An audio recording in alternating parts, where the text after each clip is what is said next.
नमस्कार दोस्तों। आज हम इस कहानी के बारे में जानना चाहेंगे जिसका नाम है द वॉच मेकर सीक्रेट, घड़ी साज का रहस्य। चलो शुरू करते हैं। दो पहाड़ों के बीच एक ऐसी बस्ती, छोटे से गांव में एक इलियास नाम का बूढ़ा आदमी रहता था।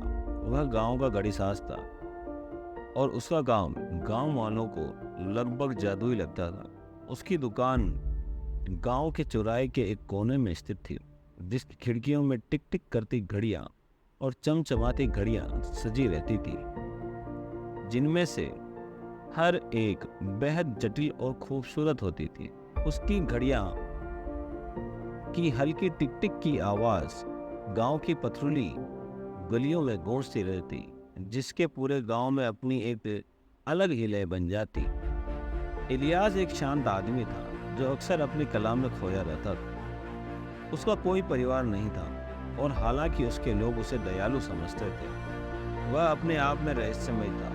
गांव वाले उसकी कारीगरी का सम्मान करते थे, लेकिन उसके बारे में कुछ अधिक नहीं जानते थे। इलियास अक्सर बच्चों को कहा करता था कि समय केवल घड़ियों से नहीं बल्कि हमारे द्वारा किए गए चुनावों से मापा जाता है।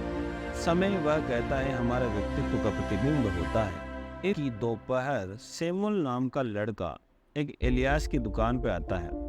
सैमुअल स्वभाव से बहुत जिज्ञासु था। वह हमेशा सवाल पूछता था और यह समझने की कोशिश करता था कि चीजें कैसे काम करती है। वह दूर से इलियास की कारीगरी की प्रशंसा करता रहता, लेकिन उस दिन तक उसने कभी भी दुकान के अंदर कदम नहीं रखा था। इलियास ने अपने काम से नजर उठाई और मुस्कुराया।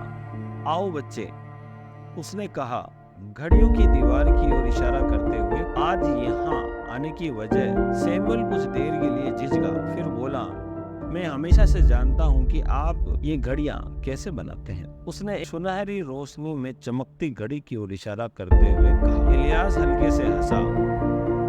घड़ियां बनाना आसान है जब तुम्हें समझ जाते हो कि समय कैसे चलता है, उसने कहा, लेकिन समय को समझना अब यह मुश्किल बात है। सैमुअल ने बोहें चढ़ाते हुए पूछा, आपका मतलब क्या है?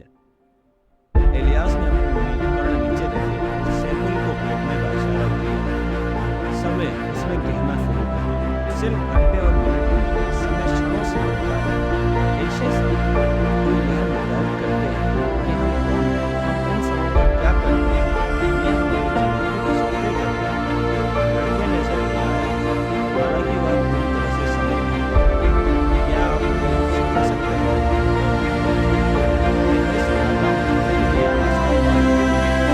इसके लिए धैर्य और सबसे महत्वपूर्ण बात बुद्धिमत्ता की आवश्यकता होती है। उसने रुककर कहा, मैं तुम्हें एक काम दूंगा, यह जेब घड़ी लो। उसने एक छोटी सी चांदी की घड़ी सैमुअल को सौंपते हुए कहा, और अगले सप्ताह तक अपने आसपास के लोगों को ध्यान से देखो कि वे अपना समय कैसे बिताते हैं। सैमुअल को ध्यान से देखा, वे क्षणों का क्या करते हैं। 7 दिन बाद मेरे पास आना, फिर हम बात करेंगे। उत्साहित होकर सैमुअल ने अपनी घड़ी ली और वापस आने का वादा किया।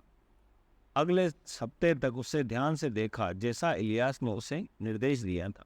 उसने कहा, गांव का बेकर रोटी बनाने वाला हर सुबह जल्दी उठता था ताकि गांव के लिए रोटी बना सके। उसका काम थकाने वाला था, फिर भी उसके चेहरे पर हमेशा ग्राहकों के लिए मुस्कान होती थी। दूसरा, सैमुअल ने गांव के डॉक्टरों जो बीमार की देखभाल करने के लिए लंबे समय तक काम करता था, अक्सर बिना किसी को भी भुगतान के। तीसरा, उसने गांव के लोहार को भी देखा जो बिना रुके काम करता था, लेकिन अपनी सफलता के बावजूद वह हमेशा गुस्सा और निराश दिखता था। सैमुअल ने उन बच्चों को भी देखा जो बिना किसी चिंता के हंसते खेलते रहते। अंत में सैमुअल इलियास की दुकान पर वापस आता है और बूढ़ा घड़ीसाज उसका इंतजार कर रहा था। अपने वर्क बेंच पर बैठा हुआ था, किसी पुरानी घड़ी की गियर को समायोजित कर रहा था। तो बच्चे, इलियास ने बिना ऊपर देखे कहा, तुमने क्या सीखा? सैमुअल ने कुछ समय सोचकर जवाब दिया कि मैंने सीखा कि लोग अपना बहुत समय अलग अलग तरीकों से बिताते हैं। कुछ लोग अपना काम खुशी से करते हैं, भले वह मुश्किल हो, जैसे बेकर और डॉक्टर। लेकिन कुछ लोग जैसे लोहार खुश नहीं है, भले उसके पास सब है जो उसके पास होना चाहिए। इलियास ने सिर हिलाया, तुम्हें क्या लगता है इसका मतलब क्या है? सैमुअल ने प्रश्न पर विचार किया। मुझे लगता है कि सिर्फ इस बारे में नहीं कि हम क्या करते हैं, बल्कि ये इस बारे में है कि हम उसे काम कैसे करते हैं। बेकर ने डॉक्टर को अपनी परवाह करते हैं, लेकिन व्यवहार से यही सोचता है कि मैं क्या करता है, मेरे साथ नहीं, बल्कि दूसरा के साथ क्या करूँगा, समझ से कहीं नहीं मान हो सकती, बल्कि समय के बाहर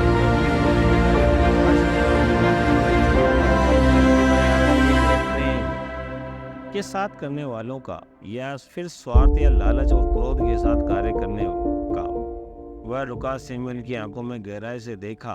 भले ही लोहार खुश हो, यह भूल गया कि सच्ची संतुष्टि हमें प्राप्त होने वाली चीज़ों से नहीं, बल्कि उन चीज़ों से आती जिन्हें हम देते हैं।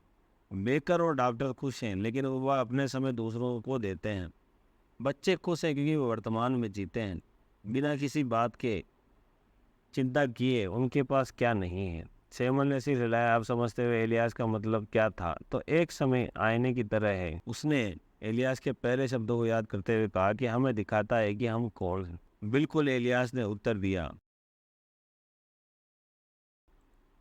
और यह चुनना होगा कि हम किस प्रकार प्रतिबिंब को देखना चाहते हैं। कुछ देर तक दोनों शांत बैठे रहे। घड़ियों की टिक टिक की आवाज़ कमरे में शांतिपूर्ण लय भर रही थी, और एलियास खड़ा हुआ, सैमुअल को फिर से ही घड़ी सौंप दी। यह घड़ी, उसने कहा, एक यादगार है। जब तुम इसे देखो तो याद रखना, तुम्हारा समय बहुत ही कीमती है, इसे समझदारी से उपयोग करना। सैमुअल ने घड़ी ली, उसकी गहराई को महसूस करते हुए धन्यवाद और उसने आभार भरे स्वर में कहा, एलियास, तुमने दयालुता से मुस्कुराते हुए कहा, अब जाओ, अपना जीवन इस प्रकार जियो कि तुम्हारा जीवन सार्थक हो जाए। साल बीत गए, सैमुअल एक बड़ा आदमी बन गया। जब एलियास का देहांत हो गया तो उसने गांव के नए घड़ीसाज की भूमिका निभाई। दुकान और अपने गुरु की बुद्धिमत्ता को विरासत में पाया। उसने इलियास द्वारा सिखाए गए पाठों के अनुसार अपना जीवन बिताया, हमेशा इस बात का ध्यान रखते हुए कि वह अपना समय कैसे बिताए।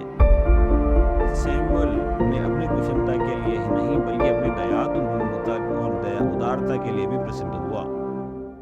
और हर दिन जब वह अपनी दुकान की घड़ियों की चाबी लगाता है, वह इलियास द्वारा दी गई चांदी की घड़ी पर नजर डालता, यह याद रखते हुए कि समय केवल घंटों और मिनटों से बल्कि इसके द्वारा किए गए चुनाव और साझा किए गए जमा पड़ जाता है।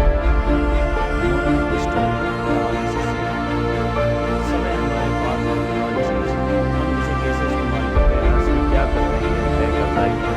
सच्चा उद्देश्य दया और दृष्टि न कि केवल प्राप्त करने की इच्छा से।